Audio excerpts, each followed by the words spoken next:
Boa noite, advocacia. Boa noite, colega criminalista.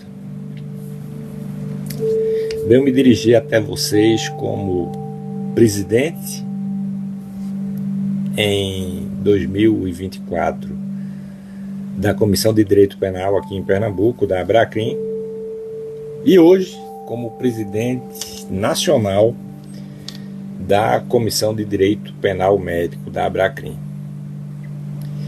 E a minha palavra é mais uma satisfação a vocês que me dão o prazer e a honra de representá-los nesse meu exercício na Abracrim.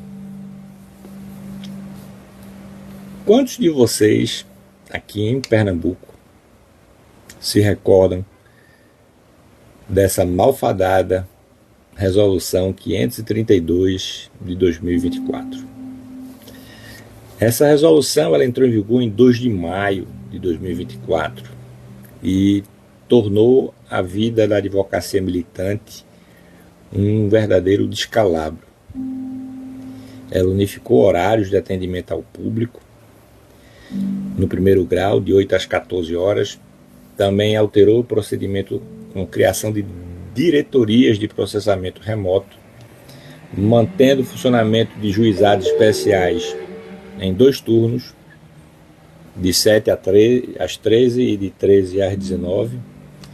Mas os pontos principais dessa resolução, que atingiu a todos nós, foi a unificação do horário, que estabeleceu um expediente unificado para atendimento presencial e remoto nas unidades de 8 às 14. A mudança visou uma reestruturação das diretorias de processamento remoto para otimizar o fluxo de trabalho, transferindo documentos físicos para as respectivas unidades. Criou uma regra de transição, ou seja, de audiências e sessões de tribunais do júri já designadas antes na vigência da norma, que foi 2 de maio de 2024, lembro a vocês, e foram mantidas em seus horários originais. Até para não ter muita dificuldade de citações para serem refeitas, intimações para ser refeitas, né? O Tribunal do Júri tem toda uma sistemática própria dentro do Código de Processo Penal. A controvérsia, e o CNJ, a OAB questionou a alteração na época através de um PCA, o famoso PCA, Procedimento de Controle Administrativo, junto ao CNJ. Todavia, a fundamentação da OAB naquela época foi meramente burocrática, desconectada, totalmente descolada das necessidades da advocacia militante, sem a menor sensibilidade com aqueles que trabalham com urgências, que precisam produzir de maneira imediata manifestações judiciais para ter atendimento a liminares, a cautelares e a questões urgentes que se apresentam no curso de um processo ou para resolver uma situação. O atendimento para casos dessa natureza urgente, fora do expediente de 8 às 14, passou a ser atendido pelo plantão judiciário, com normas complementares. Por exemplo, a Instrução Normativa número 5 de 2024. Esse é um rápido sobrevoo sobre a Resolução 532. Malgrado essa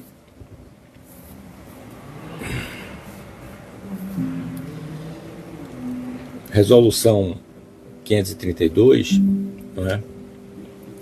A OAB ela não teve muito êxito no seu intento, não é? Porque ela foi notificada da decisão do CNJ com a revogação da liminar concedida contra a resolução 532 na época, e o tribunal passou incólume pelo PCA. Então somente acrescentou algumas ferramentas digitais para atendimento da advocacia que nós que atuamos no dia a dia do foro bem sabemos que não satisfazem, né, a necessidade diária que nós temos. Principalmente se você, colega, for criminalista, feito eu. Nós precisamos atender urgências, alguns protocolos de urgências que nós atendemos são vinculados a uma medida protetiva que foi desobedecida, e para a integridade da mulher nós temos que agir. Eventualmente um sequestro de uma criança pelo pai separado da mãe por conta do afastamento do agressor, casais de divórcio conturbado, maus tratos a idosos, às crianças, enfim, uma série de situações que não envolvem o criminoso quanto mais exigem a atenção do criminalista. Para além disso tudo, a prerrogativa do inciso 8º do artigo 7º do Estatuto da Advocacia, Lei 8.906/94,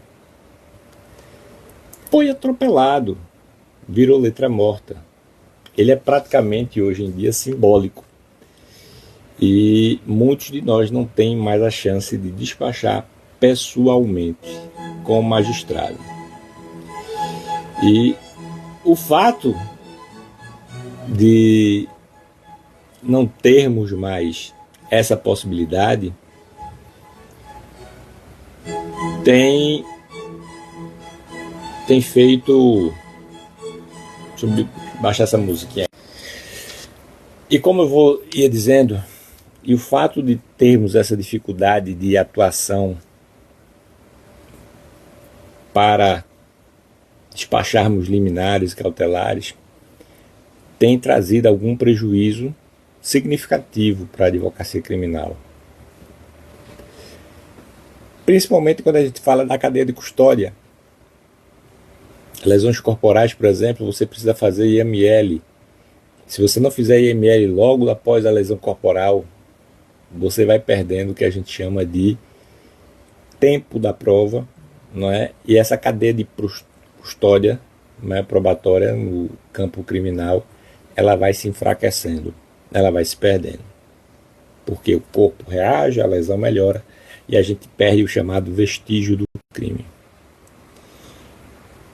Essa é a famosa prova irrepetível que a gente diz. Tá? E hoje eu tive a oportunidade, por ocasião de um mandato de segurança coletivo, que foi redigido, né, por mim, como presidente da Comissão de Direito Penal, à época, né, do nascimento da Resolução 532, para garantir prerrogativa da advocacia, para dar combate a isso e proteger a efetividade do inciso 8º, artigo 7º do Estatuto da Ordem, que para nós, criminalistas, é o coração da nossa advocacia. Nós trabalhamos com questões urgentes, né? Tanto é que os criminalistas mais antigos, mais velhos, como eu, né, a gente costuma dizer que criminalista bom gasta sapato. Por quê? Porque a gente tem que estar na rua, a gente tem que estar fazendo as coisas rápido, para não perder prova, para produzir defesa, para tomar medidas imediatas, porque senão o direito perece. O objeto de um processo criminal, ele muda muito rápido, tá? Então, toda essa perspectiva que eu estou falando aqui para vocês foi enfrentada por mim nesse mandato de segurança coletivo. Só que no dia de hoje foi julgado, finalmente julgado, depois de 2 anos, vejam você a velocidade do Tribunal de Justiça, né? E foi negado o provimento a esse mandato de segurança, né, extinguindo o feito, sem julgamento do mérito. Evidentemente não quis se enfrentar o mérito, porque estava lá de maneira objetiva. Existe até a DI falando desse nosso direito líquido e certo. E a ADI do ministro Gilmar Mendes, né, de relatoria dele, a ADI 4.330, uma decisão lapidar dele, onde ele fala também de pedido de providência do CNJ, no mesmo sentido de dar efetividade à nossa prerrogativa. O certo é que hoje, não é, a gente sangrou, não é, diante do julgamento, mas a gente não vai desistir, porque nós não nos ajoelhamos, certo? Nós só dobramos os joelhos para agradecer e para orar. De mais a mais, nós somos combativos. E esse vídeo é mais para falar para vocês que a luta continua viva e que nós já preparamos aqui o recurso específico para a subida para o STJ. Só preciso ser intimado. Então, logo eu seja intimado dessa decisão de hoje, vou estar apresentando já o recurso para que a gente dê seguimento a essa situação no STJ. E no STJ, é bom que se diga aqui para vocês, o panorama é muito positivo para todos nós, sabe? Por que no STJ o panorama é mais positivo para todos nós?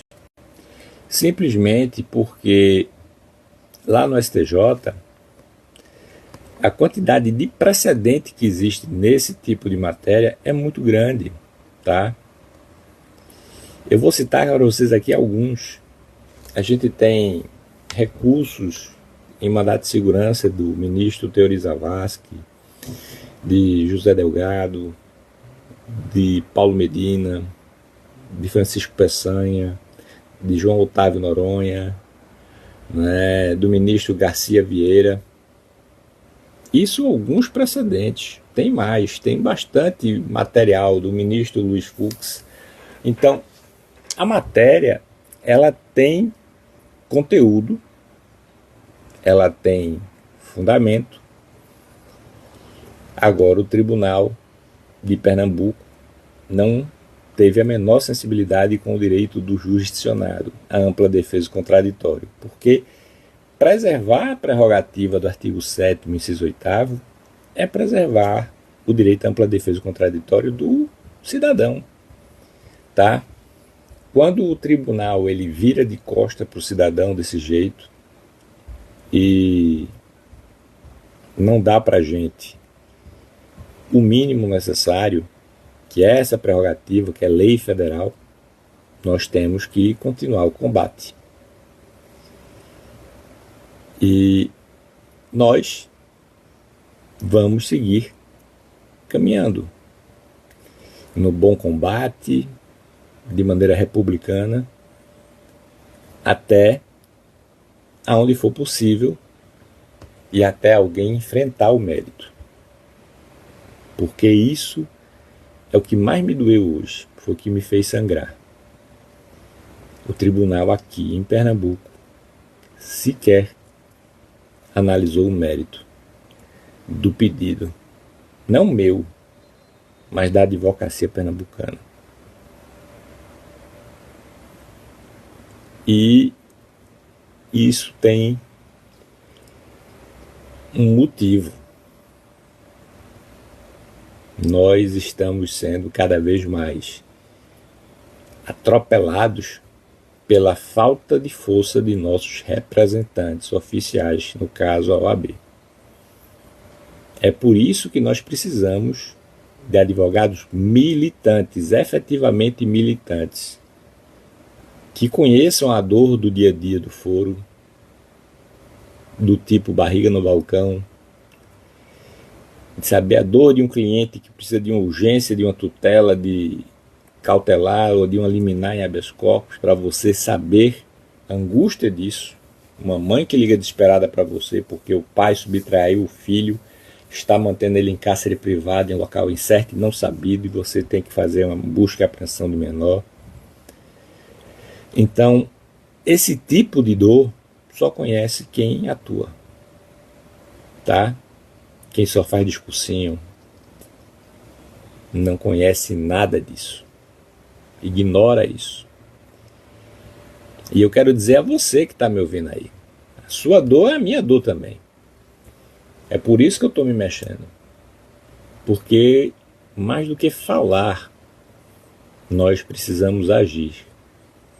E como eu vivo falando para meus colegas, para meus pares de armas, né, na advocacia criminal, nós temos que ser o primeiro defensor de nossas prerrogativas. Não podemos depender da instituição. Não na atual conjuntura. Por isso é que eu digo a você, lute de maneira clara. Conheça o artigo 7º de cabo a rabo, que isso lhe dá clareza, lhe dá confiança para atuar. E com elegância e técnica você consegue lutar. Certo? Vamos seguir na luta. Vou mantendo vocês informados, tá? E peço a vocês tão somente que apoiem e acompanhem. Que logo, logo eu quero ser portador da boa nova de que nosso artigo 7º, inciso 8º da Lei 8.906/94 foi revigorado aqui no estado de Pernambuco. Isso, para mim, vai ser a maior das vitórias no sentido de garantir a dignidade da advocacia, que nos está sendo roubada paulatinamente, aqui e acolá, sem a menor reação do nosso órgão institucional. Deixo aqui para vocês o meu abraço, o meu carinho, e eu mantenho vocês informados, ok? Forte abraço do prof. E até uma próxima oportunidade.